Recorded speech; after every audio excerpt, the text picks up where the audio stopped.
দেশের টাকা পয়সাগুলো দেশের উন্নয়নে খরচ না করে এগুলো বিদেশে পাচার করা হয়েছে। পদ্মা সেতু বানাইছে একটা, কিন্তু যে পরিমাণে টাকা বিদেশে পাচার করছে ওই টাকা দিয়ে আরো 20টা পদ্মা সেতু বানানো যাইত। ওই টাকাগুলো যদি দেশের টাকা দেশে থাকতো তাহলে এত ঘনবসতি যে এলাকায়, সে এলাকার রাস্তাঘাট গুলাকে এই বেহাল দশার মধ্যে আর থাকতে হইতো না।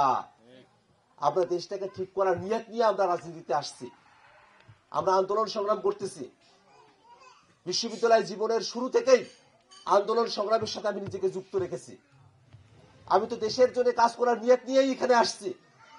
আমভাবে গোটা দেশের জন্যই কাজ করব, কিন্তু খাস ভাবে এই কাউনিয়া পীরগাছার মানুষের জন্য কাজ করার নিয়ত নিয়েই আমি আপনাদের কাছে আসছি। কারণ আপনারা সবাই আমার প্রতিবেশী। আমার বাড়ি ভাইরাটে, আপনারা সবাই চেনেন, খুব বেশি দূরের পথ না আপনাদের থেকে। এই কাউনিয়া পীরগাছার মাঝামাঝি ভাইরাটেই আমার বাড়ি, এবং আপনারা কাউনিয়া পীরগাছার মানুষের আমার প্রতিবেশী। বলেন তো, প্রতিবেশীর হক সবার আগে না?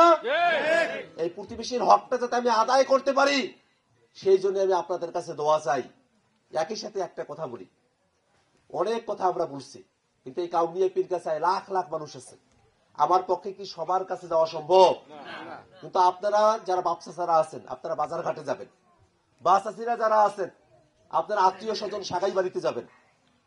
আপনারা যদি আমার কথাগুলো তাদের কাছে পৌঁছায় দেন, তাহলে তাদের জন্য সিদ্ধান্ত গ্রহণ করা সহজ হবে।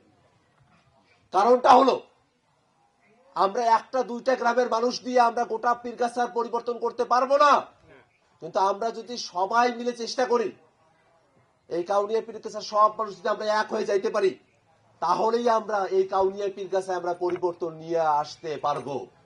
এই জন্য আমি আপনাদের কাছে অনুরোধ করি, আমি আপনাদেরকে যে কথাগুলো বলে গেলাম, এই কথাগুলা আপনাদের কাউনিয়া পীরগাছায় যত জায়গা আপনারা যাইতে পারেন, আমার পক্ষ থেকে আপনারা কথাগুলো পৌঁছায় দিবেন। আপনারা বলবেন যে আক্তার হোসেন এই কথাগুলো বলে গেছে, যদি কথাগুলো ভালো লেগে থাকে তাহলে আক্তার হোসেনের জন্য আমরা দোয়া করি। আর যদি আক্তার হোসেনের কথায় কোথাও ভুল থেকে থাকে, যদি সঠিকভাবে পরিকল্পনা নিতে হয়, তাহলে আপনারা পরামর্শ দিবেন।